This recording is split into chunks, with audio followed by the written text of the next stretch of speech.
अस्सलाम वालेकुम, मैं हूं गुज़नफर इकबाल और आप देख रहे हैं गोल्डन वर्ड्स।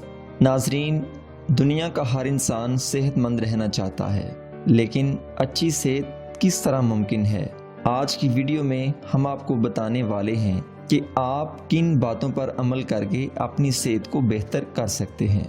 नाजरीन, वो सेहत बख्श आदत कौन सी हैं, ये जानने से पहले हमारे चैनल को सब्सक्राइब करें ताकि हमारी नई आने वाली मोटिवेटिव इंफॉर्मेटिव वीडियोस आप तक पहुंच सकें। नंबर 1, जब आप सुस्ती का शिकार हों तो इसका कुदरती इलाज ये करें कि खाना महज सख्त भूख लगने पर और थोड़ी भूख रखकर खाएं। नंबर 2, डॉक्टर के पास जाने का बेहतरीन वक्त बीमार पड़ने से पहले का होता है।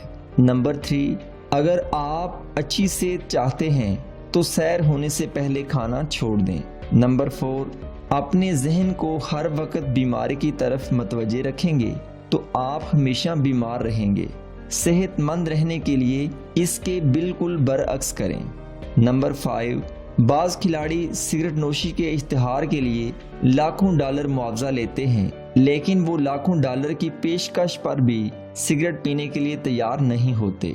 नंबर 6, पके हुए फल और कच्ची सब्जियां ऐसी सेहत बख्श ग़िज़ाएं हैं जिनका ज्यादा खाना कभी नुकसानदेह नहीं होता। नंबर 7, आप हमेशा जानना चाहते हैं कि आपकी कार को दुरुस्त रखने के लिए क्या क्या चीज जरूरी है, तो फिर आप ये जानने की कोशिश क्यों नहीं करते कि खुद को सेहतमंद रखने के लिए क्या क्या जरूरी है।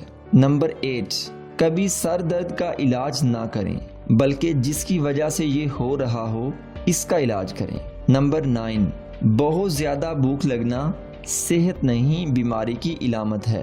नंबर 10, आप सिगरेट पीते हैं या सिगरेट आपको पीती है। नंबर 11, अद्वियात से जिस्म के फासद मादे कम नहीं किए जा सकते, लेकिन ज्यादा पानी ऐसा कर सकता है।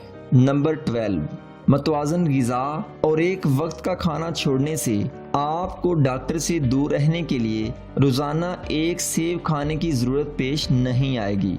नंबर 13, अपने खाने की आदत दुरुस्त करने से आप डॉक्टर के बिल से बच सकेंगे।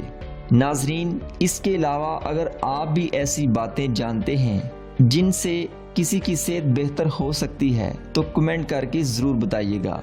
शुक्रिया।